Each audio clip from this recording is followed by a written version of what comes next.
Love stories.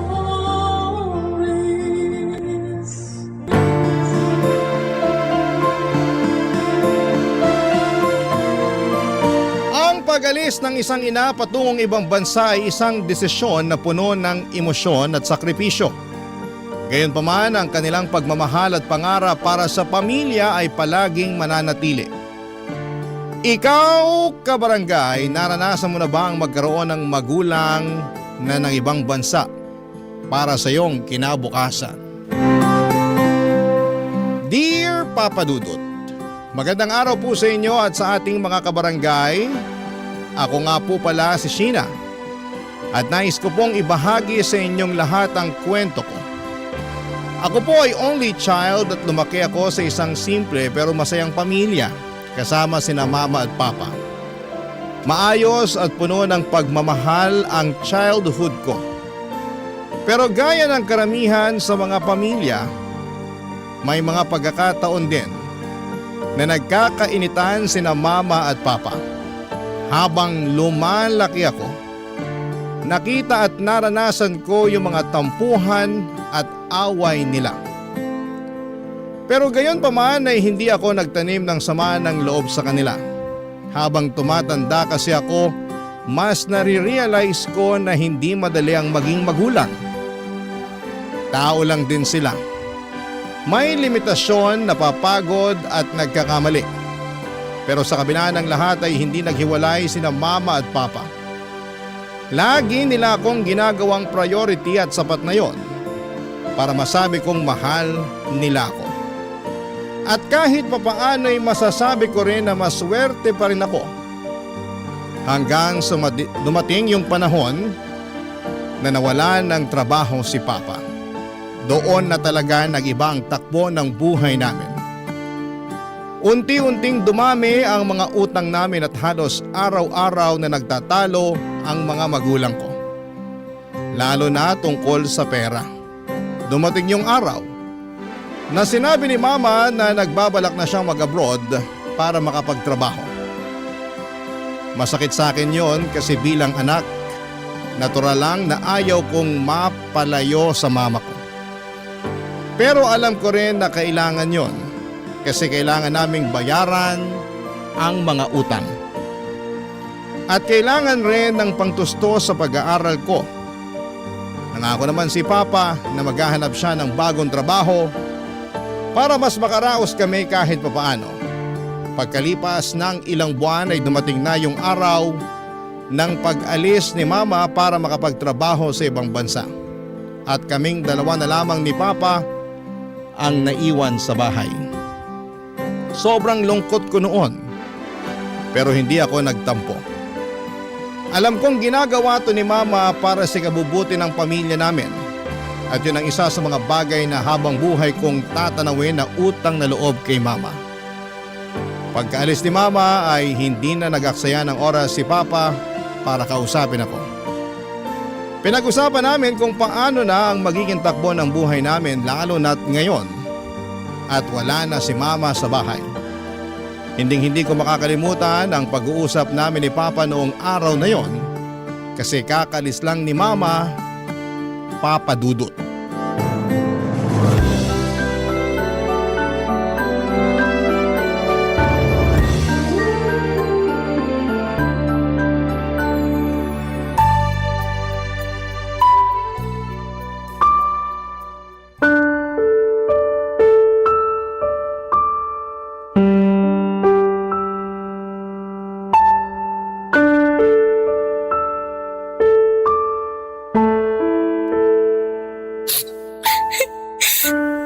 Tahan na, anak.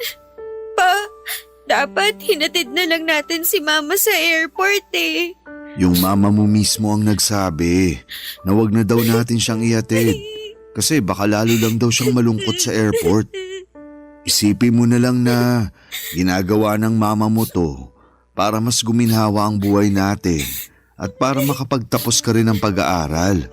At isa pa, may mga utang din kami na kailangang bayaran. Alam ko naman po yun. Pero nalulungkot lang ako Kasi nag-iba na po yung takbo ng buhay natin simula nung nawalan kayo ng trabaho. Kung hindi lang sana kayo nawalan ng trabaho, siguro kasama pa rin natin si Mama hanggang ngayon.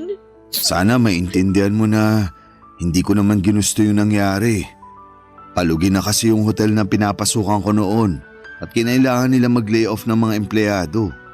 Pero huwag kang mag-alala kasi naghahanap na ako ng bagong trabaho.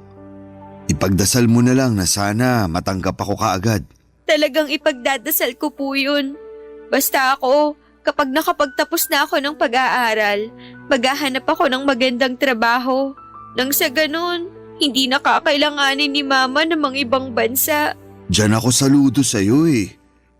Napansin ko rin na kahit may mga pagkakataon na nag-aaway kami ng mama mo, hindi mo pinabayaan ang pag-aaral mo. Nako, makakaasa kayo na hindi ko talaga pababayaan ang pag-aaral ko kahit anong mangyari. Nga po pala, kumusta naman po yung paghahanap niyo ng trabaho? Ay, ayun.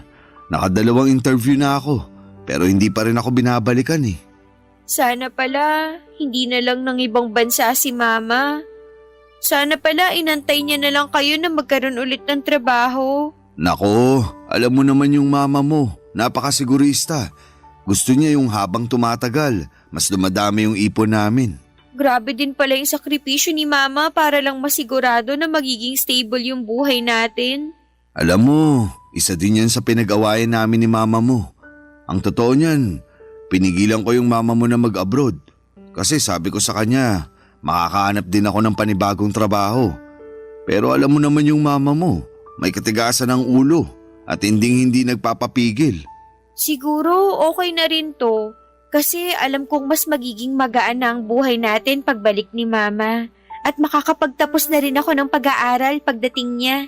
Tama, yan na lang ang isipin mo para hindi ka na malungkot sa pag-alis niya. Ay, sandali lang. Mukhang may nag-text. Saglit lang, tingnan ko lang to. Sino po yan? Natanggap ako sa restaurant na in-applyan ko. May trabaho na ako. Ha? Seryoso kayo pa?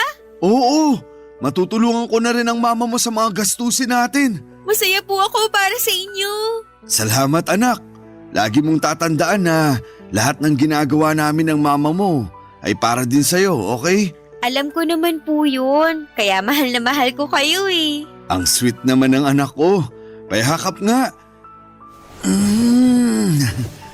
Mahal na mahal din kita, sobra. Nga po pala, kailan kayo magsisimula sa bago niyong trabaho? Sa makalawa na raw. Nga pala, ayos lang ba sa'yo kung maiiwan ka mag-isa sa bahay habang nasa trabaho ako?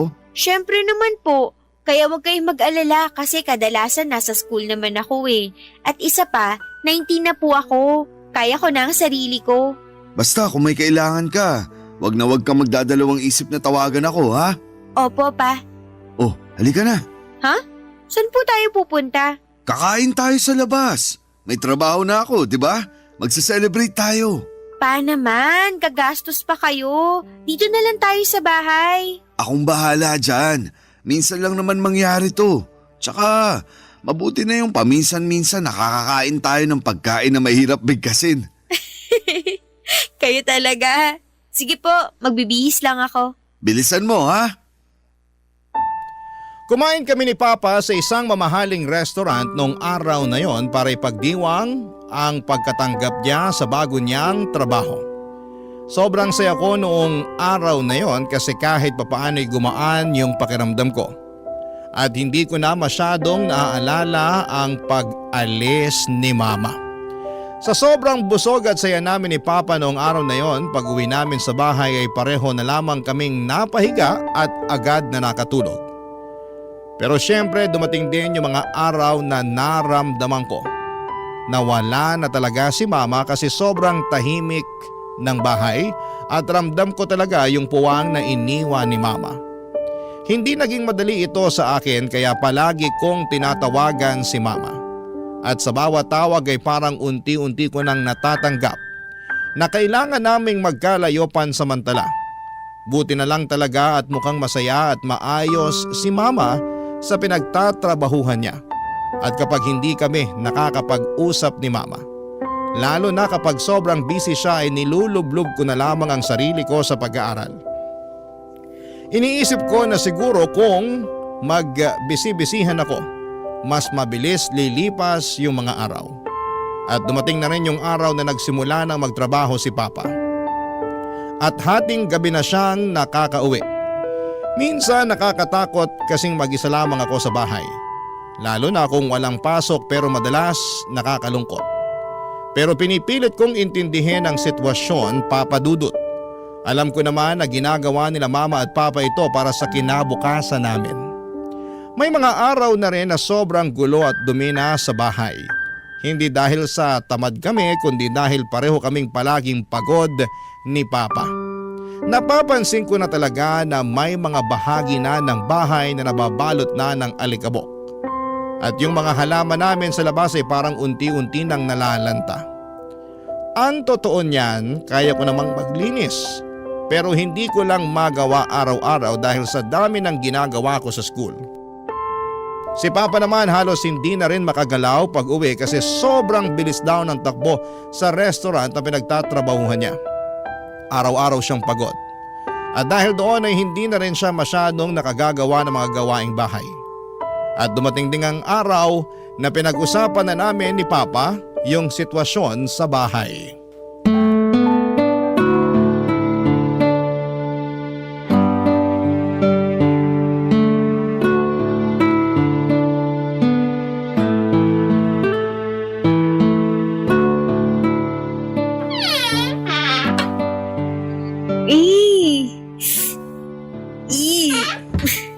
Ano ba yan, Kadiri? Oh, Sheena, anak. Anong ginagawa mo dyan? Ang baho na nitong cabinet sa ilalim ng lababo. Tapos may mga bubut at ipis na nagsisilabasan. Pasensya ka na talaga kasi sobrang nakakapagod yung trabaho ko sa restaurant. Kaya yan, wala na tuloy akong oras para maglinis. Naiintindihan ko naman po kayo. Ganon din naman ako kasi malapit na po yung midterms namin. Tapos may mga projects pa po ako. Kaya yan, napapabayaan ko na tuloy itong bahay. Sa palagay ko, mas makakabuti kung kukuha tayo ng kasambahay. Ano sa tingin mo? Okay naman po sana sa akin kaso Ano? baka kasi hindi natin mapagkakatiwalaan yan. Ang hirap po kasi magtiwala sa tao na hindi naman natin kaano-ano. Baka pag nakawan lang tayo niyan. Ganito na lang. Maghahanap na lang ako ng agency tapos doon tayo kukuha ng katulong. Okay ba sa'yo yun? Sige po, mas mapapalagay tayo kung sa agency tayo kukuha ng kasambahay. Huwag ka na rin mag-alala kasi ako na din ang kakausap sa mama mo tungkol dito, ha? Makikiusap ako sa mama mo na siya na muna yung sasagot sa sahod ng magiging katulong natin. Kasi alam mo naman, kakasimula ko lang sa trabaho. Basta, mag-focus ka lang dyan sa studies mo, okay? The best talaga kayo! Nga po pala, kumusta yung bago niyong trabaho sa restaurant? Kaya pa ba? Ang totoo niyan, nag-a-adjust pa talaga ako. Iba kasi yung experience ng pagiging supervisor sa hotel at pagiging supervisor sa restaurant. Naku po, yakang-yakan niyo yan! Pa, thank you nga pala ha. Thank you saan? Thank you kasi alam kong pareho kayong nagpapakapagod ni Mama sa trabaho para sa akin. Ano ka ba? Maniwala ka sa akin. Wala akong hindi kayang gawin para sa inyo ng mama mo. Naku, naiintindihan ko na po kung bakit nahulog yung loob ni Mama sa inyo. Aba syempre naman. Pero higit sa lahat, nabudol ko yung mama mo dahil sa gwapo kong to. Nararamdaman niyo ba yun? Yung alin? Yung hangin po. Para na po kasi akong lili pa rin ng hangin sa sinabi niyong yan. Ah, ganun ha? Alam mo bang pinadala sa akin ng mama mo yung allowance mo? Bala ko pa naman sana na ibigay sa'yo ngayon to.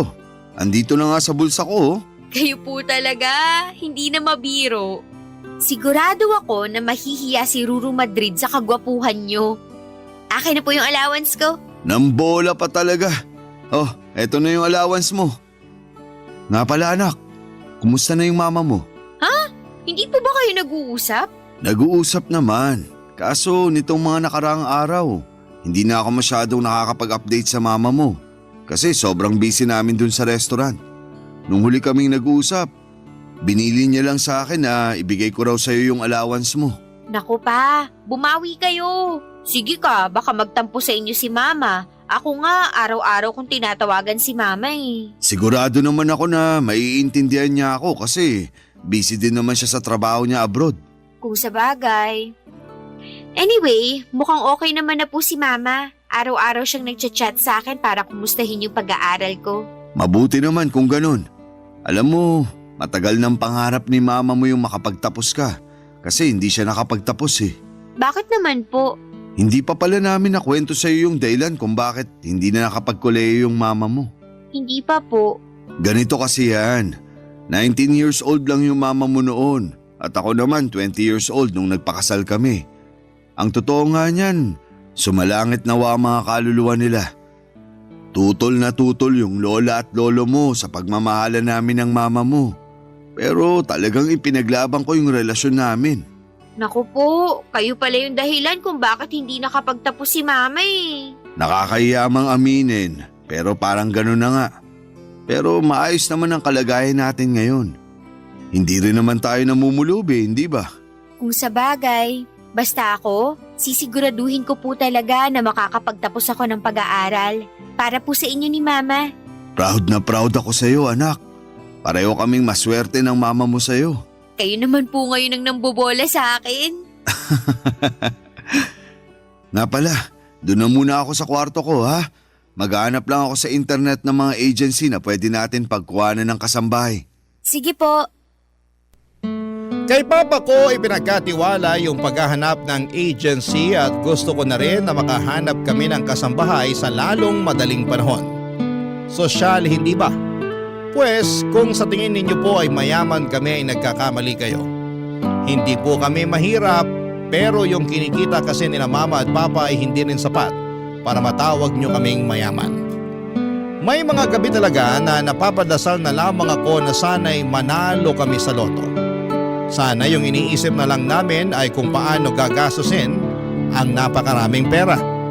Hindi kung paano pagkakasyahin ang kulang. Pero alam ko rin sa sarili ko na hindi ganong kadali ang buhay kaya sinabi ko na lamang sa sarili ko na sige lang, kapit lang. Huwag kang susuko dahil alam ko na darating din yung araw na kapag nakapagtapos na ako ay aangat din kami sa buhay. Aangat kami sa puntong hindi na kakailanganin pa na magtrabaho ni na Mama at Papa. Gusto ko na lang silang mag-retire at mag-enjoy sa buhay habang ako naman ang magtatrabaho para sa kanila. At noong mismong araw na yon ay tinawagan ko si Mama. Buti na lang at nagkatugma yung free time namin. At ang sabi ni Mama sa akin ay halos hindi na nga raw sila nakakapag-usap ni Papa. Hindi na daw kasi tugma ang schedule nila sa trabaho. Pero sinabi sa akin ni Mama na kinausap na daw siya ni Papa tungkol sa balak naming kumuha ng kasambahay at pumayag naman kaagad si Mama. Pero nakakalungkot na marinig na unti-unti nang nawawala na sila ng oras para sa isa't isa. Kaya tahimik ako nagdasal ng gabing yon. Hiningi ko kay Lord na sana'y hindi mapagod ang mga magulang ko at hindi lang sa trabaho, kundi pati na rin sa relasyon nila. Sana'y hindi mawala yung lambing, yung pag-unawa, yung pagmamahalan kahit na lubog na sila sa pagtatrabaho. Kasi sa totoo lang, sila na lang talaga ang sandigan ko. Sila Mama at Papa ang tanging inspirasyon ko kung bakit ako patuloy na nagsusumikap at nangangarap sa buhay, Papa Dudut. Barangay Love Stories. Barangay Love Stories. Dumating na rin ang araw na may nakontak na raw si Papa na magandang agency. At sa mismong araw din na yon ay may ipapadala na raw na kasambahay ang agency na tinawagan ni Papa. Ang totoo niyan, Papa Dudut, hindi pa rin ako mapakali. Ang ibig kong sabihin ay paano kung magnanakaw o may masamang balak ang makuha naming kasambahay. Ang dami kong iniisip pero pinilit ko na lamang natigilan na ang pag-overthink. Ang iniisip ko na lamang na sa wakas may makakatulong na rin sa amin ni Papa sa mga gawaing bahay. Na sa wakas ay hindi ko na kailangang tiisin yung baho at dumi ng cabinet sa ilalim ng lababo. At sa wakas ay madidiligan na ulit ang mga halaman namin at wala na rin akong makikitang alikabok at agyo sa bawat sulok ng bahay namin. At ang totoo niyan ay hindi ito ang unang pagkakataon na magkaroon ng kasambahay kasi nandito pa si mama, siya talaga ang gumagawa ng mga gawaing bahay. Ang problema kasi hindi ko inakala na ganito pala kabisi ang buhay ng isang college student. Iba kasi nung high school, mas chill at mas manageable ang schedule ko. Kaya naman mas nakakatulong pa ako sa mga gawaing bahay. Pero sa college, halos lahat kailangan kong pagsabay-sabayin. Projects, deadlines, at requirements. Kaya na-realize ko na mas okay na rin na may kasambahay kami para mas makapag-focus na talaga ako sa pag-aaral. Napaisip nga rin po ako na sobrang swerte pala talaga ng mga Pilipino kasi balita ko mahal daw ang kumuha ng kasambahay sa ibang bansa. Kaya doon ko rin naisip na dapat ay i-appreciate natin ang pagkakataon na may kasambahay tayo. At yun na nga, Papa Dudut. Makalipas ang ilang oras ay dumating na rin yung kasambahay na inaasahan namin ni Papa.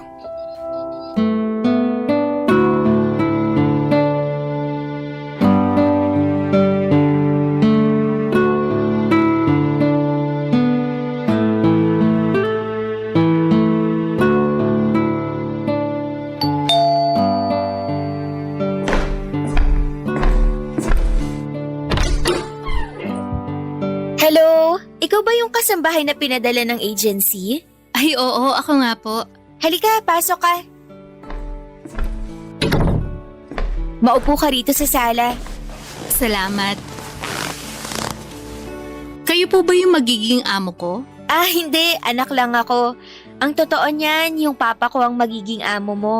Siya rin yung kumausap doon sa agency na pinanggalingan mo. Nga pala, ako si Sheena. Hello po, Ma'am Sheena. Ako nga po pala si Celine. Nice to meet you. Ganda naman ang pangalan mo. Ay, thank you po, Ma'am. Ano ka ba? Sheena na lang.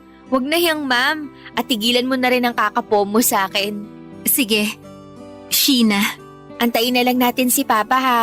Nasa kwarto pa kasi nagbibihis. Pagpasensyahan mo na lang kasi daig pa nun yung babae kung magpalit ng damit. Maiba ako. Gaano ka nakatagal nagtatrabaho bilang kasambahay? Mag-iisang dekada na rin po. Uy, totoo? Ang tagal na rin pala. Kaya nga ang totoo niyan wala namang problema dun sa huling pamilya na pinagsilbihan ko. Kaya lang nag-migrate sila sa ibang bansa. Kaya yun, kinailangan kong umalis. Ah. Uy pa, mabuti naman at natapos na rin kayo sa wakas. Akala ko hindi na kayo lalabas eh. Ito talaga, sobrang mainipin. Ay, nga pala, Celine yan si Papa Rodolfo ko. Siya ang magiging amo mo. At pa, siya si Celine. Siya yung kasambahay na pinadala ng agency. Kakadating niya lang. Ah, hello. Hello, sir. May maliit na kwarto dun sa dulo. Yun ang magiging kwarto mo, ha? Sige po, thank you. Magpahinga ka na muna ngayon. Bukas ka na magsimula. Nakakahiya naman. Pwede naman ako magsimula ngayon. Wala namang problema sa akin yun kasi sanay naman po ako sa gawaing bahay. Nako, Celine, tama si Papa. Huwag ka nang tumanggi. Magpahinga ka na lang muna. Sige po, ma'am. Ay, ano ba yan? Di ba kakasabi ko lang sa'yo na wag mo na akong tawaging ma'am? At tigilan mo na rin yung kakapo mo sa akin. Kay Papa lang bagay yan eh. Uy, grabe ka sa akin. Para mo na rin sinasabi na matanda na ako. Bakit? Hindi po ba? Ikaw talagang bata ka. Gusto mo bang pabalikin ko na lang si Celine sa agency niya para sa'yo ko na lang ibilin yung paglilinis dun sa maduming cabinet? Ay nako, Celine. Masasanay ka na sa amin kasi ganito talaga kami mag-asara ng Papa ko. Nakakatuwa nga kayong tignan eh. O ayan, dapat ganyan lang. Wala nang po at ma'am, maliwanag. Sige, Sheena. Perfect, di ba? Parang barkada lang. Ay nako. Oh, ikaw na munang bahala dyan kay Celine, ha? Papasok na muna ako sa kwarto. Sige pa. Halika, Celine. Bibigyan kita ng panandaliang house tour. Eto nga pala yung kusina. Pagpasensyahan mo na tong kusina ha, kasi medyo marumi. Ikaw nang bahala dito bukas ha. Huwag kang mag-alala. Bukas na bukas, pakikintabin ko tong kusina nyo. Ay, salamat naman. Alam mo ba, na hate ko talaga yung maglinis ng kusina. Mabuti na nga lang talaga at nandito ka na. Halika, may papakita pa ako sa'yo. Tapos, ito naman yung laundry area. Ayan, dyan ka maglalaba. Maganda yung laundry area nyo ang laki. Bukas sa bukas, sisimulan ko na rin ang paglalaba. Hulog ka talaga ng langit. Dito naman tayo. Tapos yan yung maliit namin na garden. Uy, pasuyo na lang ako sa mga halaman dyan ha. Karamihan dyan halos hindi pa nga nadidiligan kasi sobrang busy namin ni Papa. Ako na bahala dyan. Ay, oo nga pala, bago ko makalimutan. Pahingi ako ng number mo para makontak ka namin kung sakaling wala kami ni Papa dito sa bahay. Eto yung cellphone ko, pakisave na lang yung number mo dyan. Sige. 0926. Ayan, nasave ko na. Perfect! Ako na rin ang magbibigay kay Papa nitong number mo. Sige na, pumasok ka na dun sa kwarto mo. Magpahinga ka na muna. Papadudot hang ako kay Celine na mga panahon na yon. Maayos niyang nagagawa lahat ng mga gawaing bahay mula sa paglilinis, pagluluto, paglalaba hanggang sa mga maliliit na bagay na minsan nakakalimutan na naming bigyan ng pansin. Wala akong masabi pagdating sa kalidad ng trabaho niya. Kasi talagang maayos at maasikaso siya. Hindi rin siya nagdadalawang isip tuwing may ipapagawa kami sa kanya. Kahit minsan ay sabay-sabay pa yon, kaya niya talagang pagsabay-sabayin nang hindi nagrereklamo.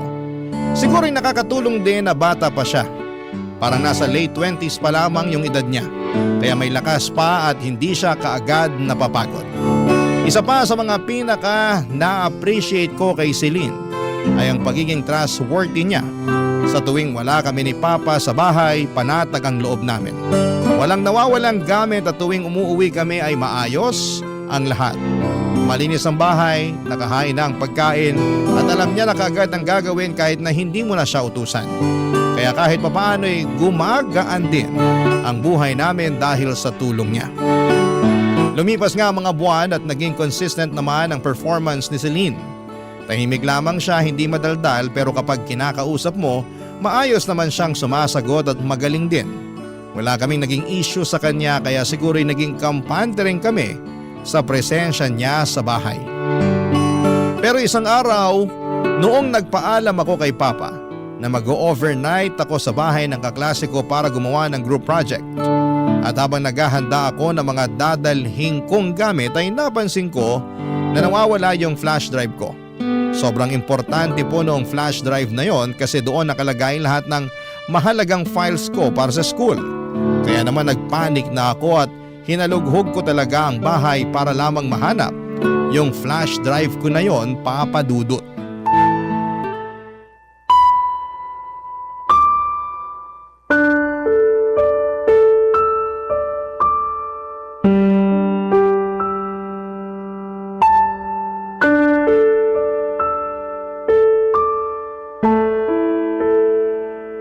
Asan na ba kasi yun?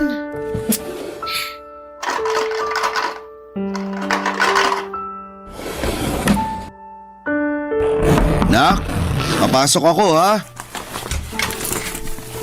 Oh, anong problema? Ba't di ka mapakali dyan? Yung flash drive ko po kasi nawawala eh. Saan ko ba kasi nailagay yun? Huwag mo nang problemahin yun. Ibibili na lang kita ng bago. Hindi naman kasi yung flash drive yung pinoproblema ko eh. Yung pinoproblema ko, yung laman ng flash drive na yun. Grades ko sa school ang nakasalalay dito. Ikaw naman kasi. Alam mo naman pala na importante yun. Pero hindi mo pa rin iningatan. Nako pa, mamaya nyo na ako sermonan. Tulungan nyo na lang kaya ako. Celine! Halika nga rito. Pambihira ka talagang bata ka. Bakit sir? Ano po yun? May napansin ka bang flash drive dito sa bahay? Ha? Flash drive, yung maliit na sinasaksak sa computer. Wala. Wala ko napapansin na ganyan dito sa bahay. Celine, tulungan mo na nga lang siya sa paghanap ng flash drive niya. Sige po, susubukan kong hanapin sa sala. Check mo kaya yung bag mo. Tapos na po, wala doon. Nakakainis naman eh. Kumalma ka nga. Hinga ng malalim. Baka mamaya nasa bulsa mo lang pala. bulsa. Ay, alam ko na! Oh, bakit? Dala-dala ko nga pala yung flash drive na yun sa school nung isang araw. Nilagay ko yun sa bulsa ng pantalon na sinuot ko. Hala! Oh, ano na naman? Baka nalaban na ni Celine yung pantalon ko na yun. Kumalma ka. Puntahan mo na si Celine sa sala. Magtanong ka muna bago ka magwala. Celine! Sandali lang! Hindi ko pa rin nahahanap yung flash drive mo dito sa sala. Yung pantalon na sinuot ko nung isang araw, nalaban mo na ba? Hindi pa. Ay, salamat. Saan mo nilagay yun? Nasa laundry area. Nakatambak kasama ng ibang mga maruruming damit. Bakit? Yung flash drive ko kasi pakiramdam ko nandun. Ay, check ko lang ha. Eto yung laundry basket. Asan na ba yun? Ayan! Ay, sa wakas nahanap din kita. Oh, ano? Nahanap mo na ba? Opo, nasa loob nga ng pantalon ko. Mabuti na lang talaga at hindi pa nalalabhan to ni Celine. Sabi ko naman sa'yo, di ba? Ilagay mo na ulit sa laundry basket yung mga pinagkakakalat mo dyan. Doon lang ako sa sala. Sabihin ko kay Celine na nahanap mo na yung flash drive mo. Sige, ako na po ang bahala rito. Ang baho ng mga damit ni Papa. Kadiri. Mga lalaki talaga, kahit kailan dugyot. Sandali lang. Ano to? Parang papel. Hala, may naiwan atang pera si Papa dito. Matingnan nga. Ha? Resibo ng motel to ah. Pa, Oh, anak. Naayos mo na ba yung mga damit na pinagkakakalat mo? mukhang kayo ang may kailangang ayusin. Celine, umalis ka na muna dito. Iwan mo muna kami ni Papa. Sige. May problema ba? Paano to? Bakit may resibo kayo ng motel ha? Ano? Saan mo naman nahanap yan? Nakita ko sa bulsa ng shorts nyo. Wala yan, nak. May isang beses kasi sa trabaho na napagod ako. Kaya napagpasyahan ko na mag-check-in muna sa motel. Siguraduhin nyo lang po na nagsasabi kayo ng totoo. Madalang na nga lang kayo mag-update kay Mama, tapos lolokohin nyo pa siya? Hindi po nagpapakahirap si Mama sa ibang bansa para lokohin nyo. Makapagsalita ka naman. Yung mama mo lang ba yung nagpapakahirap? Akala mo ba hindi ako nahihirapan sa pagtatrabaho? Oo, siguro nga. Mas malaki yung sahod ng mama mo kaysa sa sinasahod ko sa restaurant. Pero wag mo naman sana ako maliitin. Hindi po sa ganun yun. Yung sa akin lang naman ay sana hindi nyo pinagtataksilan si Mama. Wala akong ginagawang masama. Maniwala ka. Siguraduhin nyo lang po. Kasi hindi ko po kayo mapapatawad kapag nalaman ko na may ginagawa kayong kalokohan. Hindi na po ako natuloy sa bahay ng kaibigan ko noong araw na yon. Kasi hindi ko pa rin kayang mag-move on sa natuklasan ko na pumunta pala si Papa sa isang motel. Sobrang nakakapanlumo po talaga, Papa Dudut, at hindi ko maiwasang magduda. Kasi sino ba naman ang pumupunta ng motel para matulog lang? Matapos yung usapan namin ni Papa ay nagkaroon na ng ilangan sa pagitan namin ni Papa. May kailangan ako kay Papa, kay Celine ko palaging pinadadaan at ganon din si Papa. Naamo talaga ako kay Celine noon kasi siya yung palaging naiipit sa gulo namin ni Papa. Nagtatrabaho lang naman siya ng maayos tapos ngayon ay nadadamay pa siya sa ilangan namin ni Papa. Nagdalawang isip din po ako kung ikakwento ko kay Mama yung tungkol sa resibo ng motel. Kasi ayokong ma-stress si Mama at baka magkagulo pa kami. Kaya naman nanahimik na lamang ako. Pero totoo po, ang hirap magpanggap na okay lamang ako at minsan ay napapaisip ako kung tama ba ang ginagawa ko na hindi sabihin kay Mama yung tungkol sa natuklasan ko. Nang mga panahong yon ay tanging ginawa ko na lamang ay nag-focus sa pag-aaral para hindi ko na maisip ang lahat ng yon. At sa totoo lang ay nagtataka ako kung bakit may ilangan sa pagitan namin ni Papa. Pero isa lang ang alam ko, hindi ako magpapakumbaba para kausapin si Papa kasi siya naman tong nahuli ko na may resibo galing sa motel, hindi ba?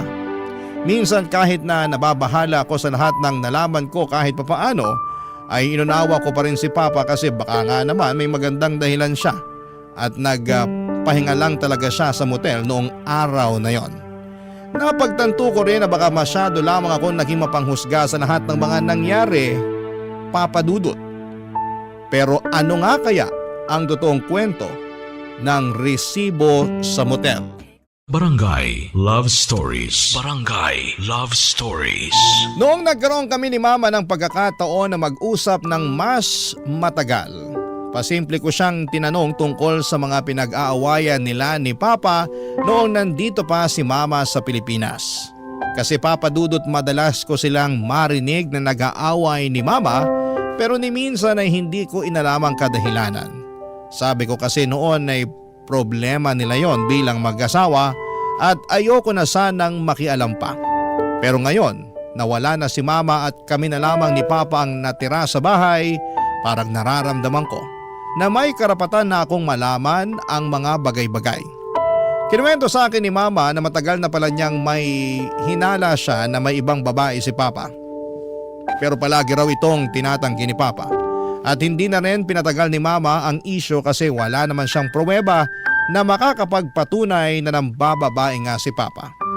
Noong sinabi niya yon, gustong gusto ko na sanang isumbong sa kanya yung nakita kong resibo ng motel. Pero pinili ko na lamang na manahimik. Ayoko magdulot pa ng mas malaking gulo sa pamilya namin. May mga kaibigan ako na lumaki sa broken family at nakikita ko kung gaano kalalim ang sakit at depression nila dahil hindi nagkakaayos ang mga nanay at tatay nila. At ayokong maranasan yon, kaya naman nag-decide akong hindi na lamang sabihin kay Mama ang tungkol sa natuklasan ko. Wala rin naman akong solid na pruweba para patunayan na may ginagawang kalokohan si Papa maliban doon sa resibo ng motel. Pero pagkatapos ng ilang araw, Papa Dudut, hindi ko po akalain na ang tadhana na pala mismo ang maghahanap ng paraan para malaman ko ang buong katotohanan. Isang gabi habang natutulog ako ay bigla akong nagising dahil nagutom ako. Lumabas ako ng kwarto at pumunta sa kusina. Hindi rin kasi ako nakapaghapunan noong araw na yon dahil sa dami ng schoolwork ko. Pero ang hindi ko alam ay habang lumalabas na ako ng kwarto papunta sa kusina, tinutulungan na pala ako ng tadhana na matuklasan ang isang bagay na tuluyan ng sisira sa pamilya ko.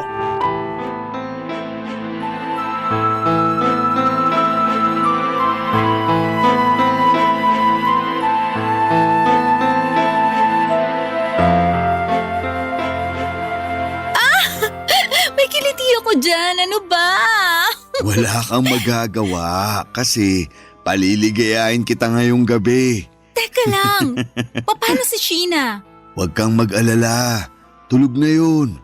Napagod sa dami ng projects niya. Perfect!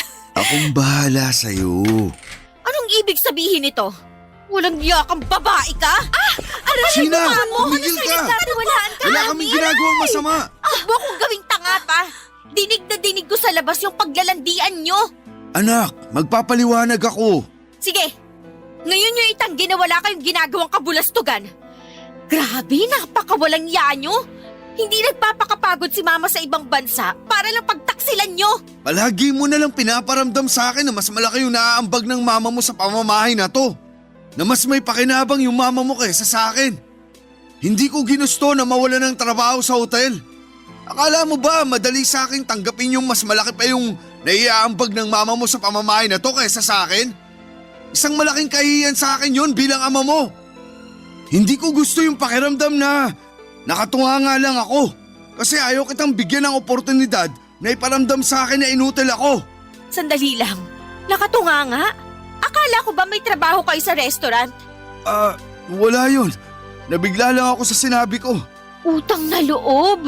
Alam ko nagsisinungaling kayo. Ganyan na ganyan yung mukha nyo nung nalaman ko yung tungkol sa resibo ng motel. Rodolfo, sabihin mo na lang sa batang yan ang totoo. Manahimik ka, hindi kita kinakausap. Napakabastos mo talaga. Wala kang modo sa mga nakakatanda sa'yo. Ang kapal din naman pala talaga ng mukha mo. Ikaw pa tong may gana ngayon na magtapang-tapangan? Kung ano ang kinaganda ng pangalan mo, yun ang kinapangit ang ugali mo. Ahas ka! Sumusobra ka na! Tumigil na kayo! Oo na, inaamin ko na. Hindi pa ako nakakapaghanap ng bagong trabaho simula nung natanggal ako sa hotel. Ano pang tinatago niyo sa akin, ha? Matagal na kami magkakilala ng papa mo. Ano? Celine! Wala nang dahilan para itago natin sa kanyang katotohanan. Total, nagwawala na naman siya. Sasabihin ko na sa kanya ang totoo para manahimik na siya. Oo, katrabaho ko ang papa mo sa hotel noon. Ang totoo nga niyan, ideya ng papa mo ang lahat ng to. Siyang nakaisip na pagpanggapin akong katulong nyo. Sa ano, masaya ka na? Wala kayong kasing sama. Magsama kayo sa impyerno.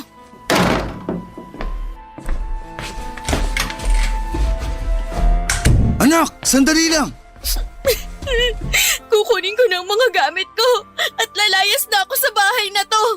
Sasabihin ko na rin kay Mama lahat-lahat ng mga nalalaman ko. Nagmamakaawa ako sa'yo. Sana wag nang makarating to sa mama mo, please. Hindi mo naman siguro gugustuhin na magkawatak-watak ang pamilya natin, di ba? Please lang, nakikiusap ako sa'yo bilang tatay mo. Tatay? Maraming lalaki ang pwedeng maging tatay. Pero hindi lahat ng lalaki ay may kakayahang magpakama. Nung nag-abroad si Mama, sinamantala mo yun para ipasok sa buhay natin yung kabit mo. At talagang pinagpanggap niyo pa siyang katulong natin. At malamang, pera din ni Mama ang ginagamit niyo para dyan sa kabit mo. Wala kayong kasing sama. Noong mga panahong akala ko, nagtatrabaho kayo. Nagpapakasarap lang pala kayo sa perang pinapadala ni Mama. Anak, makinig ka. Hihiwalayin ko na si Celine. Patawarin mo lang ako. Napakadami niyo pong pagkakataon na hiwalayan yung babaeng yun. Pero hindi niyo ginawa. Aalis na ako at wala na kayong magagawa para pigilan ako. Hindi deserve ni Mama ang isang walang kwentang lalaking tulad niyo. Sobra po akong nasaktan ng gabing yon, kaya tinawagan ko na lamang yung kaklase ko at nakiusap kung pwedeng sa kanya muna ako makituloy. At sa kabutihang palad ay pumayag naman siya. Pagdating ko sa bahay ng kaklase ko ay tinawagan ko kaagad si Mama at ikinuwento ko na sa kanya ang lahat ng mga nalaman ko. Hindi ko po kayang ilarawan kung gaano kalungkot si Mama noong time na yon. Hindi siya tumigil sa kakaiyak. Pero pinilit ko rin siyang kumbinsihin na wag nang balikan si Papa. Kasi naniniwala ako na once a cheater, always a cheater. Kung hindi ko pa nahuli si Papa at si Celine baka patuloy pa rin nila kaming niloloko. Grabe Papa Dudut. Napakatanga ko para hindi agad malaman na nasa bahay lang pala namin ang kabit ni Papa. At mas lalo lang po akong nagalit nang malaman kong may mga panahon na nanghihingi ng pera si Papa kay Mama. Galit ako kay Celine pero mas nagalit ako kay Papa kasi siya ang punot dulo ng lahat ng ito. Si Papa ang kadahilanan kung bakit lumaki ng ganito ang gulo sa pamilya namin.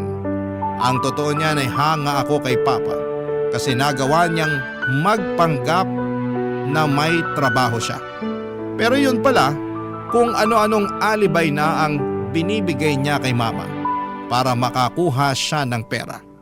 Kaya naman napagkasunduan na lang namin ni Mama na uupan na lamang ako ng apartment malapit sa school ko at siya na rin ang sasagot sa upa ko. Ipinangako rin ni Mama na kapag natapos na ang kontrata niya abroad, babalik siya sa Pilipinas at ibebenta niya ang bahay namin at habang nasa abroad pa siya ay pag-iipunan niya na lang daw muna yung pang-annulment nila ni Papa. Sinabi din ni Mama na siya na lamang ang haharap kay Papa at mas mabuti na rin daw na wala akong contact kay Papa. Lumipas nga ang mga buwan at naging mapayapa naman ang buhay ko sa bago kong apartment. Wala na akong balita kay Papa at si Mama na lang ang lagi kong kinakausap. Mabuti na lang talaga at hindi ako naligaw ng landas. At mas pinagsikapan ko palalo sa school para kahit papaano'y mapasaya ko naman si Mama. Karamihan po kasi ng mga naririnig ko kapag may problema sa pamilya ay madalas nagbibisyo o tumitigil sa pag-aaral ang mga batang apektado. Pero pinili ko pong magpakatatag at magpatuloy sa buhay dahil nandyan pa si Mama na umaasa na makapagtatapos ako sa pag-aaral. Sinabi ko rin sa sarili ko na kapag nakatapos ako ay gagawin ko ang lahat para matulungan si Mama para hindi na siya mapilitang magtrabaho. Naging mapayapa na po ang takbo ng buhay ko hanggang sa isang araw ay may dumalaw sa apartment ko.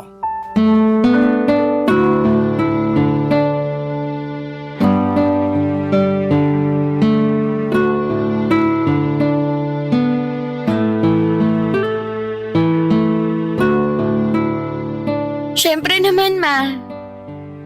Ay nako, wag po kayong mag-alala. Pagbalik nyo dito sa Pilipinas, dito na kayo sa apartment titira, kasama ko. Ay, ma, sandali lang ha. May tao yata sa labas. Tatawagan ko po kayo mamaya. Sige po, bye ma. Love you. Sandali lang! Anong ginagawa nyo dito? Ba't punong-puno ng pasayang mukha nyo? Anak, Paano nyo nalaman yung address ko, ha? tinanong ko yung kaklase mo sa Facebook. Umalis na ho kayo bago ko tuluyang makalimutan na tatay ko kayo. Anak, matagal ko nang hiniwalayan si Celine. Kalimutan na natin lahat na nangyari. Please, miss na kita. Please naman anak, bigyan mo naman ako ng second chance. Yung second chance, para yun sa mga tao na nagkamali pa. Pero yung ginawa nyo sa amin ni Mama, hindi yun pagkakamali. Choice nyo yun. Sinadya nyo yun. Sinadya mong lokohin kami. Walang kapatawaran yung ginawa nyo sa akin at lalong-lalo na kay Mama. Huwag mo naman akong pahirapan ng ganito. Nahihirapan kayo? Pasensya na ha, pero mas nahirapan ako nung pinagtaksilan mo si Mama. Anak naman, hanggang kailan tayo magiging ganito? Hindi ko alam, pero ito lang ang alam ko. Yung sakit na dinulot nyo sa amin ni Mama, nararamdaman ko pa rin at nanunuot pa rin hanggang ngayon. Anak, I'm sorry. Pero pinapangako ko sa'yo na hindi ako titigil hanggang sa mabuko ulit ang pamilya natin. Utang na loob pa? Palayain nyo na kami ni Mama. Hindi pa ba sapat yung hirap at sakit na dinanas namin sa inyo? At sa tingin mo ba hindi ako nahihirapan ngayon? Pinagbayaran ko na ang kasalanan ko sa inyo ng mama mo. Nakikita mo naman tong mukha ko ngayon, di ba? Sinugod at binugbog ako nung asawa ni Celine. Grabe, saan kayo nakakakuha ng lakas ng loob para sisihin pa sa akin yan? Patong-patong na yung mga kasinungalingan ninyo. Matanong nga kita pa, alam mo pa ba kung ano ang totoo sa sarili nyo? Basta, gagawin ko ang lahat para lang makabawi sa inyo ng mama mo. Alam nyo ba na hanggang ngayon may sama ng loob pa rin si Mama sa inyo? Mabuti na lang talaga at nalaman ko yung totoo. Kasi kung hindi, malamang hanggang ngayon pinaglalaroan nyo pa rin kami. Anak, kailangan ko kayo ng mama mo. At alam kong kailangan nyo rin ako. Lulud ako sa harapan mo kung kinakailangan para lang mapatawad nyo ako. Tumayo kayo pa. Huli na ang lahat para dyan. Ganun-ganun na lang ba yun? Itatapon mo na lang ang lahat ng pinagsamahan natin bilang isang pamilya? Kayo ang tumapon sa lahat ng yun. Huwag po kayong pa-victim kasi hindi po kayo ang biktima dito. Kami. Kami ni Mama ang biktima dito. Kami ni Mama ang biniktima nyo. Sige na po, umalis na kayo. Wala na tayong dapat pag-usapan pa. Wala kang karapatan na tratuhin ako ng ganito. Papa mo pa rin ako. Papa ko lang kayo sa papel na pwede kong punitin kung kailan ko gusto. Alam kong may nagawa akong kasalanan. Pero sumusobra ka na sa pagsagot-sagot mo sa akin. Wala kang galang at respeto sa sarili mong ama. Buong buhay ko minahal at nirespeto ko kayo. Buong buhay ko hinangaan ko kayo. Pero hindi na kami magpapaloko sa inyo. Antayin nyo na lang ang tawag ni Mama. May balak siyang kausapin kayo tungkol sa annulment at pagbenta ng bahay natin. Annulment? Pagbenta ng bahay? Bakit kayo nagdidesisyon ng hindi ko alam, ha? Bakit pa? Nakapagdesisyon na rin naman kayo Napagdesisyonan nyo na rin na sirain yung pamilya natin nung nakipagrelasyon kayo kay Celine. Grabe, ang dami nyong ginawa para lang mapanindigan at maitago yung pagtataksil nyo. So ano? Mas gugustuhin mo ba na magkawatak-watak na lang tayo? Ganun ba yun? Parang gano'n na nga. Mas gugustuhin ko na lang na magkaroon ng pamilyang watak-watak kesa sa magkaroon ng isang ama na taksil at manloloko. Babalik na ako sa loob at parang awa nyo na, umalis na ho kayo. Kung hindi tatawag na talaga ako ng pulis. Anak, buksan mo to. Patawarin mo na ako. Sisiguraduhin ko na itutuloy ni Mama yung annulment at pagbenta ng bahay natin. Huwag mo namang gawin sa akin to. Parang awa mo na, buksan mo to. Umalis ka na, pa. Kung kayo rin lang naman ang magiging papa ko, mas mabuti nang wala na akong ama. Simula sa araw na to, pinapalaya ka na namin ni Mama. Aaminin ko po na sobra akong nakonsensya sa mga sinabi at ginawa ko kay Papa ng araw na yon. Pero hindi nyo rin naman po ako masisisi kung nangibabaw ang galit at sakit ko. Kasi hindi madaling tanggapin ang ginawa ni Papa. Siguro may mga ibang tao na magsasabi na patawarin mo na kasi Papa mo pa rin naman yan. Pero para sa akin ay hindi pwedeng gamitin na rason ang pagiging tatay o ama para pagtakpan ang isang kasalanan. Ang pagiging tatay ay hindi nangangahulugang may karapatan silang mag-iwan ng napakalalim na sugat. Hindi pagkakamali ang ginawa ni Papa kundi isang desisyon. Sinadya niyang pagpanggapin itong si Celine na maging kasambahay para lamang magkaroon sila ng quality time. Minsan nga naiisip ko na baka sinadya niya talaga na hindi linisin ang bahay para maisingit ang ideya na kumuha ng kasambahay. At ang totoo po niyan, hindi ko alam kung saan nagpupunta si Papa tuwing wala siya sa bahay. At ang totoo niyan ay wala na akong balak alamin yan kasi hanggang ngayon nanggigigil at nanggagalaiti pa rin ako tuwing naaalala ko ang mga ginawa ni Papa at kung paano niya kaming pinagmukhang tanga at pinaikot ni Mama. Tuluyan ko nang pinutol ang ugnayan ko kay Papa, blina ko na po siya sa mga social media at pagkatapos ng araw na yon ay hindi na siya nagpakita o nagtry na makipag-communicate sa akin. Napaisip ako na ang dali niya namang sumuko kaya mas lalo ko na lamang nararamdaman na tama ang naging desisyon ko na tuluyan nang tanggalin si Papa sa buhay ko. Pero sa totoo lang, hindi ko pinagsisisihan yon kasi yon ang nagbigay sa akin ng peace of mind. Lumipas ang ilang taon at nakagraduate na rin po ako at sa wakas ay sobrang saya ko kasi nakabalik na si Mama sa Pilipinas. At nakahabol pa siya sa graduation ko. At doon ko na rin pinatuloy si Mama sa apartment na inuupahan namin. At pagkatapos ng ilang araw ay nakipag-ugnayan na si Mama kay Papa. And eventually pumayag na rin si Papa na ituloy yung annulment at pagbenta ng bahay kasi may iba pa palang babae si Papa. At may anak na rin sila. Sobrang babaero ni Papa. At mas lalo niyang pinatunayan na hindi siya karapat-dapat na maging parte ng buhay namin. Kinalaunan ay nag-grant ang annulment at naibenta na rin po ang dati naming bahay. At ginamit namin ni Mama ang pinagbentahan ng bahay para bumili ng maliit na kondo. At hanggang ngayon ay napapakinabangan pa rin namin ang kondo na binili namin. At ang huling narinig ko ay nalulong na daw si Papa sa pagsusugal at iba pang bisyo. At naubos yung share niya sa pinagbentahan ng bahay. Ang sabi pa nga sa akin ni Mama na nag-message daw si Papa sa kanya at humihingi ng pera. Pero blinak siya ni Mama. At hindi na rin namin sinabi sa kanya ang address ng kondo na nabili namin.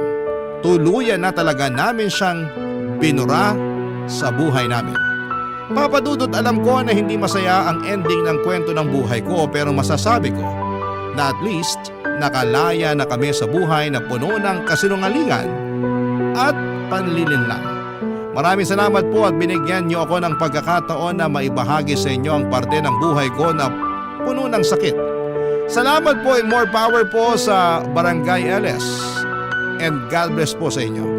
Ang inyong forever kapuso at kabarangay, Sheena. Anong say mo sa Barangay Love Stories na ito? Pagkwentuhan natin sa comment section yan.